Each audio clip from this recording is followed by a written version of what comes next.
బ్రాందిల్లాగే drugs కూడా ఊరూరా దొరకబోతున్నాయా? మార్కెట్లో మామూలు చక్కెర సరఫరా జరిగినంత తేలిగ్గా మాఫియా బ్రౌన్ షుగర్ ని సప్లై చేస్తోందా? ఇన్నాళ్లు నగరాలకే పరిమితమైన డ్రగ్ కల్చర్ ఇప్పుడు పట్టణాలు, గ్రామ స్థాయికి విస్తరిస్తోందా? నంద్యాలలో దాదాపు అరకిలో బ్రౌన్ షుగర్ పట్టుబడ్డాక కలుగుతోన్న సందేహాలేవి.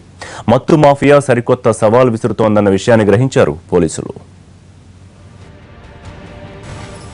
పక్కా సర్వే, ఎక్కడికక్కడే ఏజెంట్స్, పకడ్బందీ పంపిణీ. ఇది డ్రగ్స్ మాఫియా స్టైల్.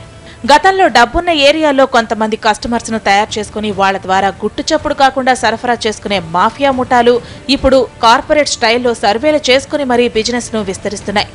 యువత ఎక్కువగా ఏ పట్టణాల్లో ఉన్నారు, డబ్బు చలామణి ఎక్కువగా ఏ ఊళ్ళలో ఉంటోంది వంటి వివరాలన్నీ సేకరించి మరీ మాదక ద్రవ్యాలను చేరవేస్తున్నారు. కర్నూలు జిల్లా నంద్యాలలో పట్టుబడ్డ 25 లక్షల రూపాయల విలువైన బ్రౌన్ షుగర్ అలా వచ్చిందే.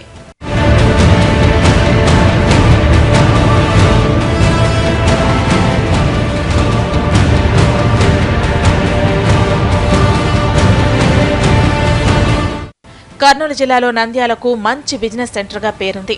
ఇక్కడ మనీ ఫ్లో ఎక్కువగా ఉంటుంది. ఇంజనీరింగ్, మెడికల్ కాలేజీలతో పాటు బ్యాంక్ ఎంట్రన్స్ కు శిక్షణ ఇచ్చే కోచింగ్ సెంటర్స్ చాలానే ఉన్నాయి.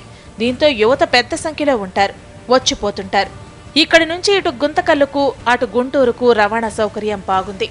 వీటన్నిటి మీద సమగ్ర సర్వే చేసుకున్నాకే సరుకు తమదాకా వచ్చిందని పట్టుబడ్డ వాళ్లు చెప్పడంతో షాక్ అయ్యారు పోలీసులు. 500 గ్రాముల వెయిట్ ఉంటుంది. దీని యొక్క విలువ వాళ్ళు చెప్పిన మేరకు 25 lakhs 25 లక్షల రూపాయలు చెప్తున్నారు.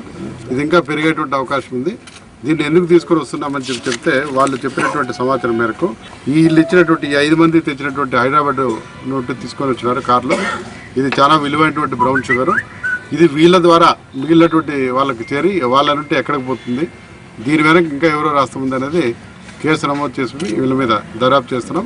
సాధారణ తనిఖీలోనే 450 గ్రాముల బ్రౌన్ షుగర్ పట్టుపడిందంటే ఇక గట్టిగా నిఘా పెట్టి దాని మీద దృష్టి సారిస్తే ఏ రేంజ్లో ఉంటుందోనని అనుమానిస్తున్నారు పోలీసులు.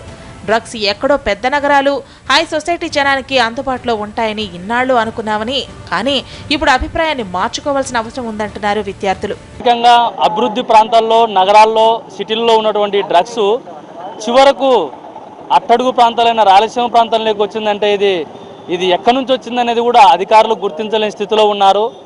డ్రగ్స్ను పట్టుకున్నారో తప్ప అది ఎక్కడి నుంచి వచ్చింది, దీన్ని ఎవరు సూత్రధార అని చెప్పేసి కూడా దాన్ని బయటికి వెలిదేయలేని స్థితిలో ఉన్నారు. ఈరోజు ప్రభుత్వము నిర్లక్ష్యత వైఖరి వల్లనే డ్రగ్స్ ప్రజల్లో విచ్చలవిడిలా చలామణి అవుతుంది. హైదరాబాద్ నుంచి